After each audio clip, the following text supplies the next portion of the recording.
Tell us about your new EP that's coming out. It's called Together Away.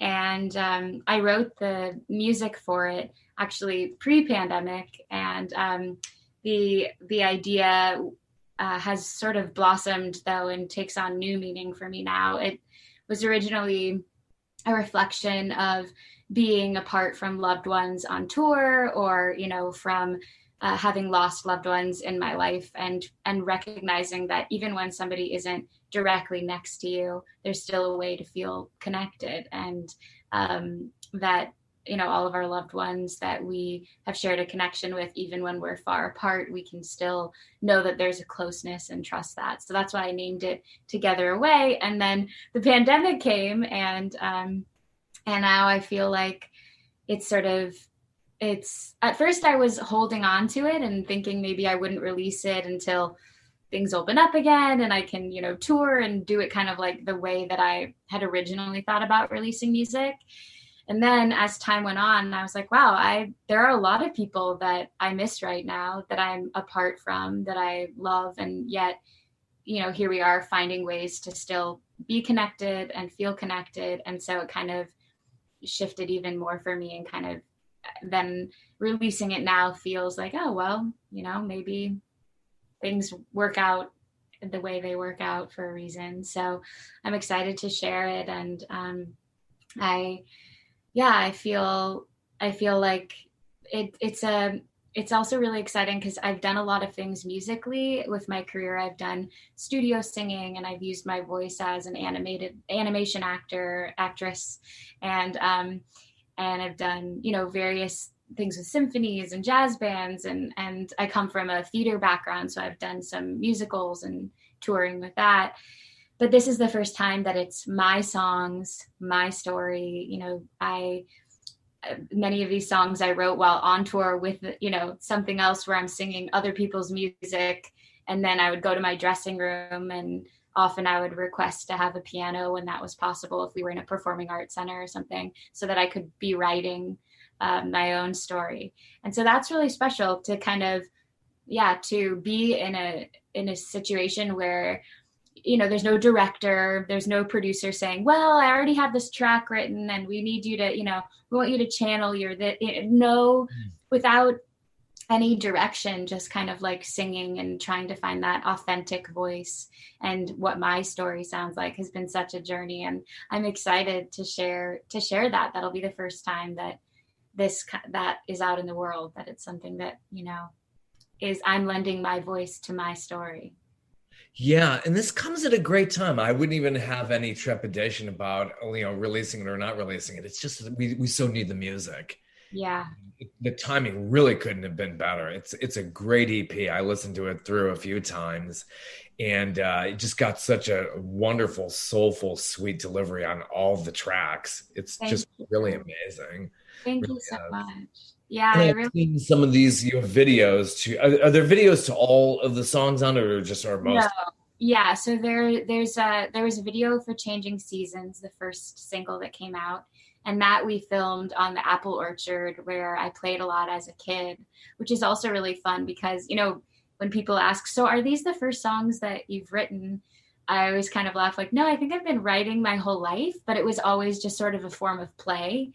Like I would come up with songs for fun, and this is, and so being on that apple orchard kind of like reminded me of those days as a kid where it was just like playing in the orchards and being musical, and, it just felt right to be dancing around singing my music. And Changing Seasons, there's in that music video, there's a lot of imagery of like the fall leaves, but it's also a metaphor about embracing all of the cycles of life, that life is full of many colors, and it's not always springtime. Sometimes, but kind of embracing that and knowing that, and trusting that in accepting what life brings, in, going with the cycles as the seasons change, and kind of going for it. And if I don't experience that, if I don't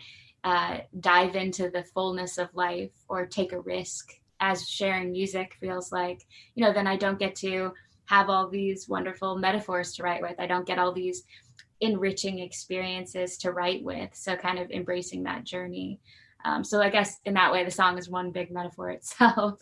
And then Least Resistance, the second single, is I guess in a way similar. I was in the middle of the woods, and I just started thinking about the kind of life I want to see, and the kind of love I want to know, and the kind of world I want to live in. And I just felt like this impulse in my body to just run. So I was running through the woods, and then I stopped, very winded, and this song came to me that I recorded into my phone in the woods about, just that it can be, changing seasons is about going with, accepting all of the colors and kind of being brave and diving in.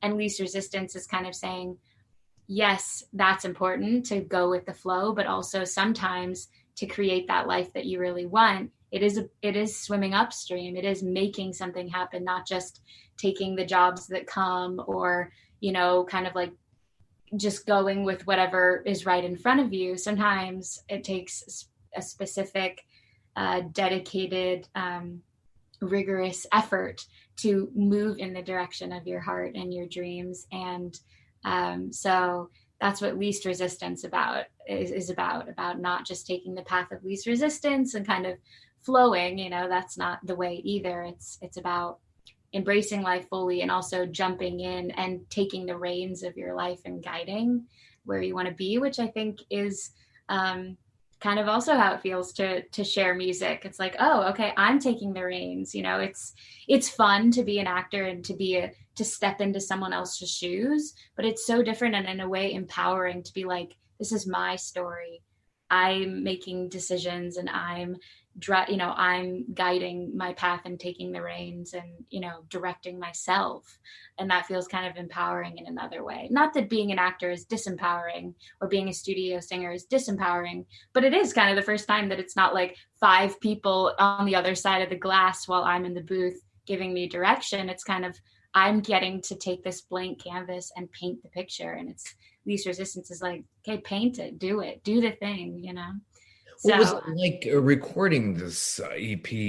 Was it recorded in Seattle? Is that yeah, so we did kind of some of the backbone stuff in Los Angeles, which is where I'm from and where I'm talking to you from now. So we did some of the guitar parts and piano parts here, and then I met Philip Peterson, who I had I ended up packing a bag and flying to Seattle, not, never having met him, but he's worked on many albums and with many people that I really respect, Jessie Ware and Lana Del Rey and Lorde, and people that I think sonically are doing something really beautiful. And the thing that I really wanted to make sure I did on this album was tell a story and go on a journey.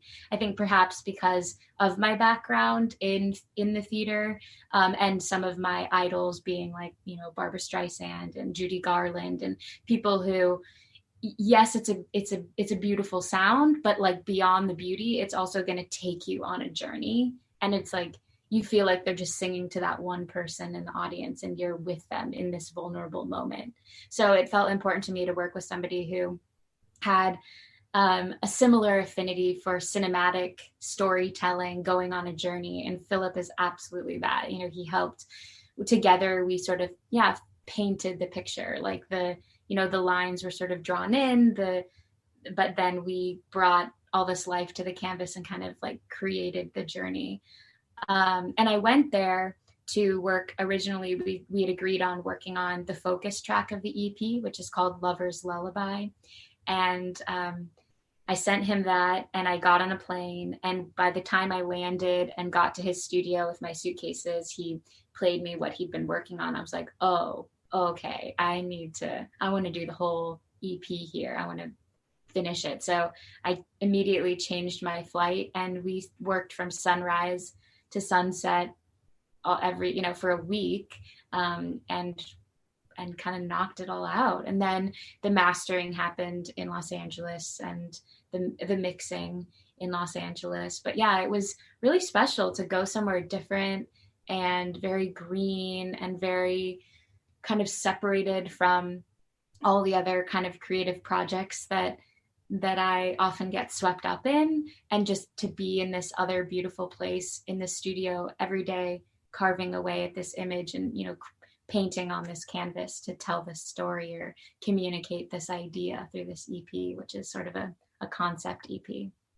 Yeah, it's a big, beautiful sound. He's got a lot of strings in it. It's just like, yeah, talk about theatrical. Yes, yes, very cinematic, very theatrical. Yeah. So you talk about your inspirations was Barbara Streisand and people like that growing up. Did you look at it like, wow, I'd like to do that one day? Absolutely. I would say, I mean, aside from Barbara Streisand being just, I mean, the voice of an angel, and it's what really moves me is that every time she sings a song, you feel a real sense of clarity about who she is, what the conflict is, what she's trying to pursue, what's at stake. It's like, it's not, and not to like poo poo American Idol or things like that, but it's not about like vocal gymnastics, although she's got that too. But it's like this, it's like the thing that moves me is when people are really willing to show themselves, and that vulnerability and authenticity. That's something that I have always been really moved by in singers like her, and something that I hope to bring as well. And the other funny thing about the timing of this is I created this EP, and in listening back to the songs that I'd written, I was like, well, it's not club music. It's not gonna be played while people are like, dancing, and it's really gonna be more like the cozy. It's sort of like, yeah, it takes you on a journey. It's like close listening, or Changing Seasons has like a, just kind of like cozy. It's raining outside, or it's like you're inside, and here we are all inside. There are no clubs, so I guess in that way, it's like, it's more of kind of a. If people have said, oh yeah, it kind of has like the pace of like a Norah Jones album, or it's like easy, kind of intimate, and yeah, so that's what we ended up creating, and I like that, and maybe the timing of that is okay too, because a lot of us are just kind of small gatherings. Oh yeah, Yeah. yeah. Like I said, it's just totally perfect. And going back, when did you discover, hey, I love this singing thing? When did that first start out for you? Oh gosh, I've always loved singing. Like I was saying, it was kind of just always like the earliest form of play. I think my mom says even before I developed language, I was always creating melodies. I was just kind of like off in my own world, singing whatever melodies. And then as soon as words came, it was always just like a form of play. It was always like whoever was coming over for dinner, we were going to put on a show. It was, any friends that were there, we would, come up with. That was just a favorite form of play. So it started really young. And then I think I did my first talent show as a second grader. I think I sang Blue Moon, another Elvis Presley tune. So this one that I released, Can't Help Falling in Love, in February, was like, oh, hey, Elvis is back. Another Elvis tune. But yeah, that Blue Moon happened, and the people in our little town were like, oh, it's the Blue Moon girl. I was very enthusiastic about being on stage and singing, and it was much bigger than our dinner audience. But and then as I think at 12, I started singing on our local TV station. And then I started doing musicals and things like that. And I started working as a studio singer once I was in college. So I started working with publishing companies like Hal Leonard. And yeah, I've done lots of different studio work for, jingles and demos for Broadway shows, developing musicals. Yeah, lots of different things. And then animation, I worked with Sony Animation as the new voice of the Swan Princess for their Swan Princess movies. So that's been really fun too, doing her speaking voice and singing voice. But yeah, this is my first time it's my name. I'm not wearing a costume. I'm not hiding behind a microphone and it's just an animated character. It's me, and it feels very different and more vulnerable, and I think it takes bravery and confidence, and I'm really enjoying the journey. And in a way, I think that this time where there aren't, I'm not auditioning for live shows. There's no touring happening. There's no, it's this space, I think, has allowed me to make the time to share music, which I've always intended to do, but somehow again, with like taking the reins and really doing the thing that feels the most like my heart wants to do it, but also therefore it feels the scariest, and there's some resistance there perhaps. And it's like, oh, well, this audition is tomorrow, so I should focus on that. It's like right now, perhaps having the space and with a little bit less going on to pull my artistic focus, now I'm finally carving out the time to share these songs and share my story and, do this. So that's special too. I'm trying to embrace that. Yeah. Oh, totally. When did you were a performer first, so when did you get into songwriting and just taking a stab at that? Yeah, I would say, as I said, it's always been a form of play. And so I think I've always been writing songs, but, you don't remember them unless you record them or, or you sing them over and over. And so I think I started as I was finishing college, I worked with a composer named Patrick Williams and an arranger, and he's worked with some of my favorites like Barbara Streisand. He's done some of her albums, and Michael Bublé, and he did Frank Sinatra's album. He passed away, which is really sad, but what a mark he left, and just so many fabulous albums. So I went in as a studio singer. He was working on these big band charts for what was going to probably be a Broadway show. And so I went in and sang on some of his tunes. And then afterwards, and I was still in college at this time, and afterwards he said, what is your, like, kid, what's your plan? What are you doing? Who are you? And I was like, well, I'm going to graduate soon, and I think I'm going to move to New York and try the auditioning scene there. And he's like, how about you don't for a while and you stay in LA? I really think that your voice should be recorded, and we should, I have a lot of tunes that we could arrange for your voice, and, let's create together. So that was awesome. And it culminated in a symphony concert where, there were several charts that he had these songs that he had written that he then arranged for my voice with a 75-piece orchestra and a band. And then one of the songs I had written. And so during that time, when I was like, well, if I'm not going to go to New York and I'm here in LA and I'm in the studio, then this journey is about finding my voice and telling my story. And, because you don't have a character, it's not like, what does the character need right now? It's like, do I want to sing this song because this song resonates for me? And if so, how? And what am I talking about? And who am I talking to? And it becomes very personal and very intimate. And that was really intriguing. And I think then when I go back to pieces that are more theatrical, it reminds me to bring that with even more of myself to that, because I now know what it's like to write a song and to sit on every word and be like, which word do I choose and why, and how filled every moment is. I think that's a lesson too. But when he arranged one of my songs for the symphony and I sang that, it was like, that moment was, I think, really inspiring for me to spend more time writing my songs so that I could bring my voice to my songs, because it just, I don't even know how to describe it. It just felt so different. It was like just my whole body. There wasn't the separation where it's like you're trying to work your way in. How do I see this song that someone else wrote and find myself in it? It's like, oh, I know exactly what I was feeling when I wrote this. I know exactly why this needed to come out and what I was trying to communicate and who I was trying to speak it to, and all of these things that are like the moment before you sit down to write something. And then I got to bring that to the moment of putting my voice on it. And it was just, that's, I think, the moment where I started really feeling inspired to write. And since then I've been, in the last just couple of years, writing a lot.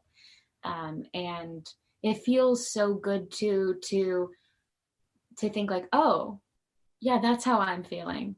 You know, like there's a lot of noise in this world and a lot of like direct, and especially in working in other creative spaces where it's other direction or other characters, and you kind of like go into those journeys. I've really enjoyed being able to come back and like tap into what is my voice freeing right now. What am I, where is just Nina, you know, without any sort of guidance saying. And that's been such an interesting journey. And I'm so grateful that I found songwriting for that reason, because it feels really empowering to know what you're trying to communicate and to be connected to your voice. That's a source of strength and clarity that I'm excited to keep journeying into. And I'm really grateful that with the time I've spent doing it so far. Yeah, it's so important to write your own material. I mean, covers are great, which you'll probably always continue to do, but you really make your mark by expressing yourself that way. Yeah. And even, you know, the shows get shaped because it's like, okay, this is clearly how I'm feeling. And then the other songs that are written, they're like, oh yeah, that feels like this song, you know, this fits in the set because this songwriter clearly knew how I was coming from, or, you know, how I was feeling. And then it's just another approach, and it's really fun. And the experience, you know, that symphony concert, the symphony concert, I sang with the National Symphony when I was in high school. That was another really big defining moment because, you know, I come from a family of all people in science pretty much. And like nobody has pursued the entertainment industry in any way. Although they do appreciate good music. But I think part of me was like, you know, kind of unclear about how doing this thing that I love so much would be a career versus just a form of play. And then also this concern about whether or not it was like altruistic enough or clearly making an impact in the world. You know, like medicine is a very literal way of helping people. But then after that concert at the Wolf Trap with the National Symphony, it was like all these people together with all this positive energy. It was undeniable that there was some form of medicine, you know, it was like some form of thing that brought people joy. So that was a very defining moment. But in all of those instances and earlier performances, it was always, again, my singing other people's music, musical theater kind of thing. This concert with Pat, where it was my song, was just sort of another way in. And now this concert work, yeah, it's very different. It's like the in between songs. It's about sharing myself, and it feels like more naked in a way. You know, like when you're a character, it's like you might think this character is crazy, or, you know, like you might be worried about the character, or you might be like in love with the character or whatever. But it's like, you know, that whatever the audience's experiences are with whatever you're putting out, it's like the character. But when it's my concerts and, you know, some of my songs, some songs I've picked, it's me, you know, it's like a different kind of like, here I am. There's no hiding anymore. It probably takes some getting used to. You must really miss live performing and really getting that instant audience reaction. Yeah, there's nothing like it. I think we all do. We all do. Yeah. So sad. I love the YouTube channel. There are a lot of your videos there. You seem like such a natural with the camera. I think that really works well. Thank you. Yeah, I think that you know, we've done a couple of virtual concerts that's cool. And in a way it's like, okay, we did a concert in a theater that was, I think, a 500 seat theater, but then like 1,500 people could stream in. So it's like, okay, 3 times the house size can see it. But it's also just so funny that it's like you finish a song and it's like 2 camera people, you know, in this giant theater. But thank goodness for it. And then in that situation, you know, we're all spread out. The band is all, you know, careful. But it's like just creating music, not just in your apartment alone, sending it virtually becomes really special too. And suddenly 2 people in the audience feels huge. Because it's like, people, I'm not just alone in my little virtual world. How nice. So yeah, grateful for what we do have, but definitely excited for that feeling of us all coming together again. And, you know, I think I've been talking about and thinking about, I think on some level, people will, after this, it'll be a while before anyone is like in a room with a bunch of people and doesn't feel some level of nervousness or whatever. I think there are a good number of people that want to go to a concert again, but the idea of not, the idea of being in a room with that many people will be anxiety inducing for a while. But I also think that there's this other part of just like the well-being of a person that is about community and connection and coming together through music is something that we've been doing as a civilization, or just, as long as humans have been on this planet. We like come around the fire and share in drum beats and sounds, and that's like a part of our existence. And I think it's really necessary and important. So I know there will be that there's concern, but I also think there are a lot of reasons that this is important, and that I hope that we, as soon as it is a thing that everyone feels like, or a thing that we're advised is okay again, I hope that we remember that too, that we need that. Yeah. What was it like recording for the Swan Princess? Oh, that was really fun, but also like very antisocial. I was just telling someone that, yeah, I never had met my prince, like the entire making of we were just, you get called in. The thing about voiceover and animation that is wild, it is like such an exercise of the imagination, because there are no props, there are no costumes. If anything, you get to wear your comfy clothes because nobody can see you. It's all about your voice. But still, it's like, you don't get all of you. There's no set, there's no lights, there's no other actors. It's all in your mind.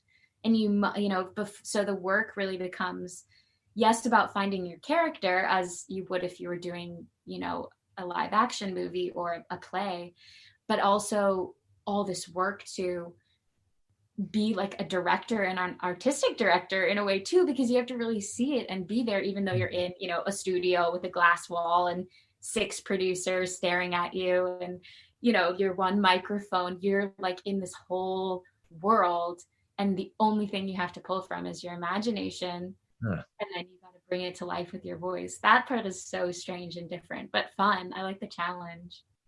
Oh, sure, certainly. It's all acting, but Yeah. you have that, you feel like you're talking to yourself, I'm sure. Yeah. It's gotta be so. Yeah.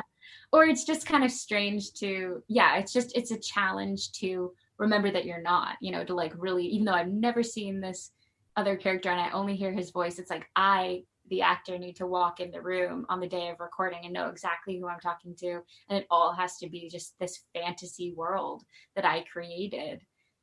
Because the only way I can tell that story is with my voice. Yeah, it's so different. It's so, so different.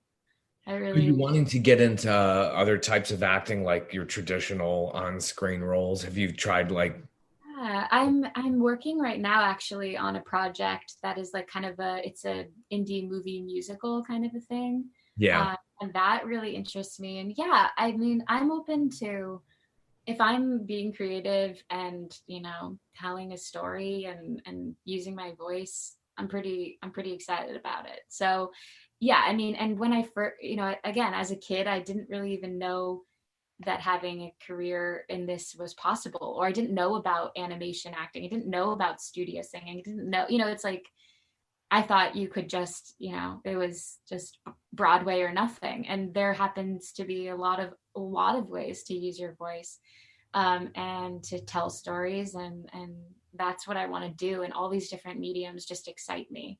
I think before the pandemic, to be honest, I was a little bit concerned that I had all these interests, and I felt like, Nina, you need to choose. You need to decide: are you a voice actor? Are you a singer? Do you write your own songs, or are you a jazz singer?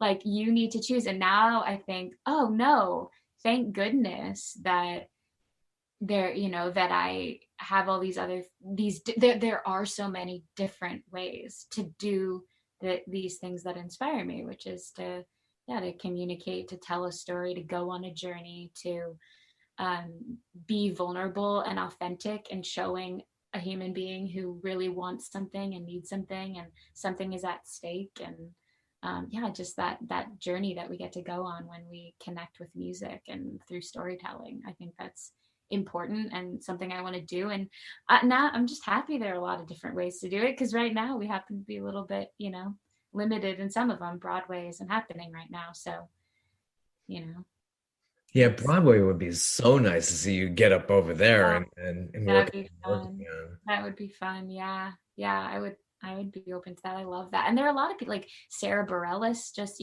she has done music things, but then that's enhanced. She just did wrote Waitress, which was a big hit. In fact, one of my favorite shows I've seen in a while. And Carole King, they did Beautiful. I mean, these happen to also be shows that like those are probably the top ones I'd want to do.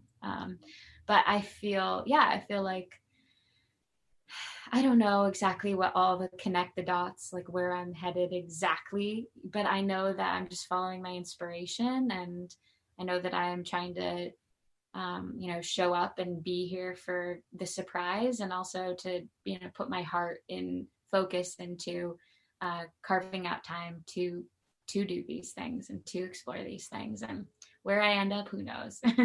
Like, I'm not planning a tour right now. I'm not thinking about it's like I'm just being in the moment of, well, what can I do right now? And my goal right now is to share this music, to tell this story, which is, a way to do it through music, through the cinematic storytelling, to connect with audiences as much as I can through this virtual space until we can be together again. And I think that there are a lot of possibilities for that, to be able to connect through music, through all the social medias. I have an Instagram that I'm active on, which is I am Nina Herzog. I have, I'm doing Facebook, YouTube, like you mentioned. So these are, and things like this where I get to come and talk to you and we get to connect over music. I mean, this is the stuff. This is the favorite. Obviously, of course, eventually we want to be able to do all this in person, but right now I'm just trying to stay focused on where I am and where the world is and what I can do right now with this in front of me, and jump in and embrace where we are in a way, insofar as that it doesn't like keep me in bed because I miss the old. It's like I have to just go to changing seasons. Here we are, we're in this season. How are we gonna get to the next? Where can we get your EP? Is that all downloadable through your website? All the If you go to my website, which is iamninaherzog.com, there's links to pre-save the EP Together Away. So you'll see a link to pre-save there. On my Instagram, which is also I am Nina Herzog, there's a link to pre-save the EP. It'll be available on all streaming platforms. And that, any way that you like to get your music, you can find it there. And if you want to listen and get a taste to two of the tracks that are on the EP, those are out now. So that's Least Resistance and Changing Seasons, and those are on all of the streaming services as well. Or any way you like to get your music, you can find it there. Well, I really appreciate it. It's a lot of fun. I love hearing about how artists are really creating in this day and age and getting out there. And so it sounds like you got a lot on the plates, and there's going to be a lot more in the future, I'm sure. Thank you. I've really enjoyed connecting here too. Thank you so much. Thank you for your time. Take care. You too. Bye-bye.